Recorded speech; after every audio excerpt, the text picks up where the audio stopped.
guys? It's your boy Easy. Ladies and gentlemen, we have a banger of a video today. I'm actually very hyped to talk about Star Sailors for the simple fact that I at least wanted to do one video on this game. I know it's not popular at all, but Star Savior and Star Sailor, basically two games that are perceived completely different by the community. And to be honest, it's just funny to see that they both have Star in their name. To be honest, it's really funny. But if you do like gacha gaming, if you do like gacha game news, drama, first impression, tier list, I would appreciate leaving a like, comment, and subscribe.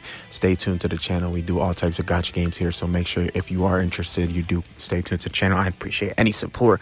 But let's get right into it now. It's very funny considering the fact that these games both have Star in their name, which, like, what's the coincidence on that? Especially they're released like 1 month from each other. And just a complete, like, Star Sailor just got mogged, bro. Star Sailor got absolutely mogged, and it's basically their own fault. Now, there's a couple things I want to talk about with this game. The progression system was very bad in the beginning, and it still is, to be honest, with the stamina system. That's the biggest problem with Star Sailors if we're going to start with this game, because I know Star Savior, everyone's been playing it. Everybody knows that it's a great game, but Star Sailor had a lot of problems off rip. Just you can see right here in my account and stuff like that, it's hard to progress in this game because of the simple fact that it was taking days for people to level up their characters unless you're spending money. And even then, I didn't look into it too much because of the simple fact that I don't know if you can actually buy like experience potions or more stamina. I know you could obviously buy more stamina, and that was the only way I'm thinking that you can get more experience in this game and stuff like that. Like I said, everyone was getting hard progression capped in this game.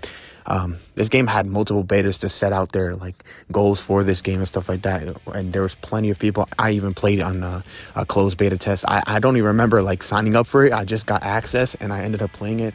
Like I said, I enjoyed the game. I enjoyed the animations. Like I said, this game is not like too inferior to Star Savior. You know, they both have similar animations, to be honest, and graphics. The only problem with this game in terms of like the graphics is that if you're not playing on mobile, the only choice you have is on BlueStacks. There's no PC client. There's also Google Play Games, which is always buggy and stuff like that. Most people don't really like doing that. The Google Play Games actual PC client, a lot of people don't actually like playing on that. So that's basically the only way you're playing Star Sailors, and it didn't release with a PC client, which is very huge nowadays.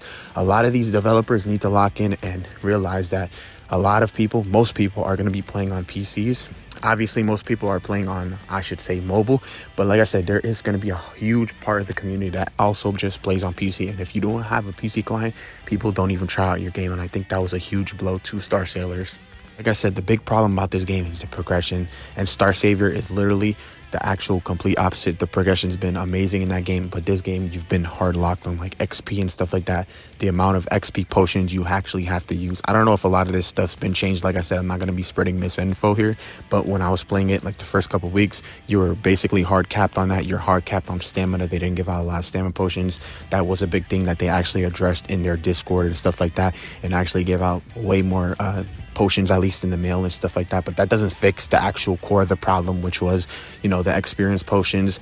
You needed to spend it on materials for the experience potions. You needed to spend it on other things, enhancements on the character and stuff like that, and there was just not enough stamina to go around, to be honest, because everything just costs so much in this game, and you get kind of just progression lock. People were getting stuck on like chapter 5, 6, like me. I stopped playing after a while, and the biggest thing also for me is that the hype just really died off, because simple fact that there's so much cool animations in this game, cool stuff in this game. Like I said, and the story was decent. I always like playing story through my games, and I always at least give it a try. Star Savior has a way better story.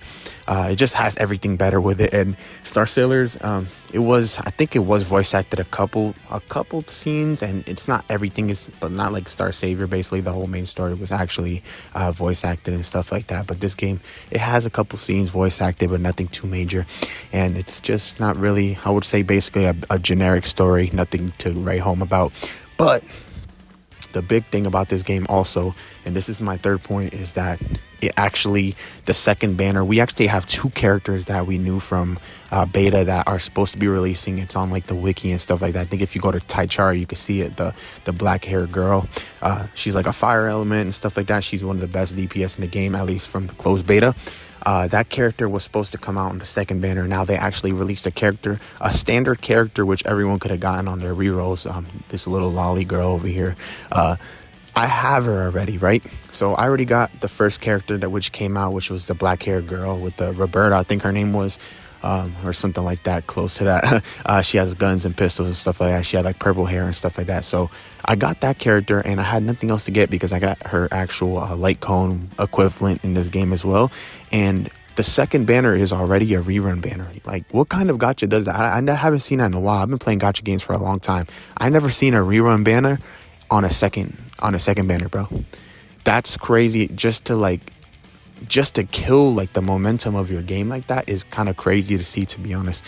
Simple fact that like the first couple weeks, you want to get the most revenue and the most hype into your game and the most traction into your game. To put a rerun, I don't know if they put like an official statement on why they're doing a rerun, but I would actually like to know what's going through their heads, because I know in their Discord they're actually pretty vocal about what they're doing and stuff like that. So I shout out to the devs, but like the devs are not really doing the best job, to be honest. I don't know the devs. I know a lot of people said they've talking to the devs and stuff like that, but me personally, I just don't know what the heck they're doing with the actual rerun banner on the second banner, which is just crazy to me now. Star Savior, it launched with a collab, bro, and a collab that a lot of people are actually interested in. Me personally, I love Counterside. I know a lot of people haven't heard Counterside. They're more like new gacha players and stuff like that, but Counterside is an OG in the community now. If they actually released a collab with like an anime, a huge anime or something like that, or a huge JRPG, that would have been crazy. But the simple fact that they released with a actual collaboration, and there's actually going to be people from Counterside jumping in, it was just a very smart decision.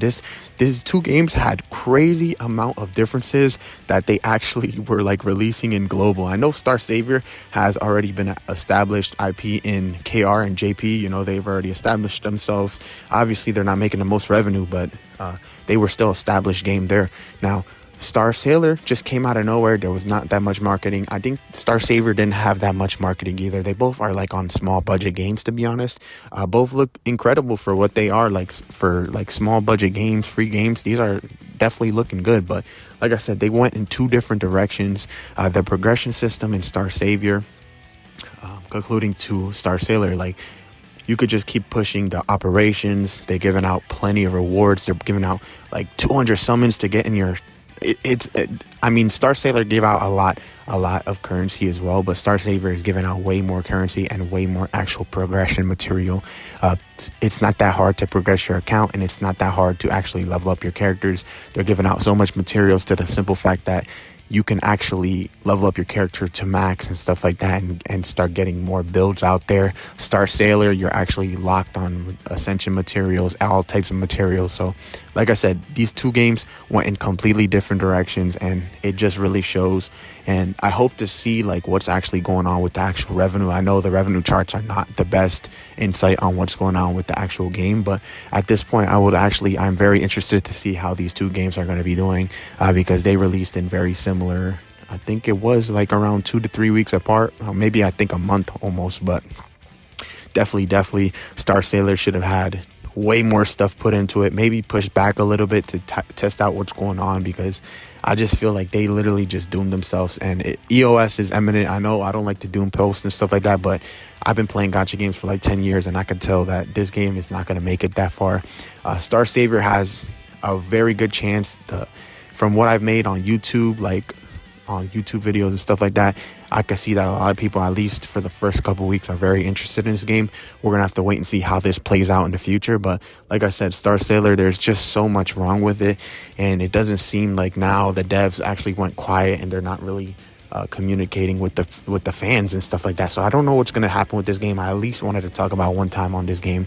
I'm definitely going to be, still trying to see what happens in the future, and maybe when they release the Black Hurdle, because I was very, very excited for that girl, the fire character, dark hair character, mage, because I have all this currency on Star Sailor, and they actually released a rerun banner on the second banner, which I did not expect, which is just crazy to me. So let me know what you guys think. Star Savior literally actually mogged Star Sailor into the ground, and it's just sad to see because it had so much potential. But other than that, let me know.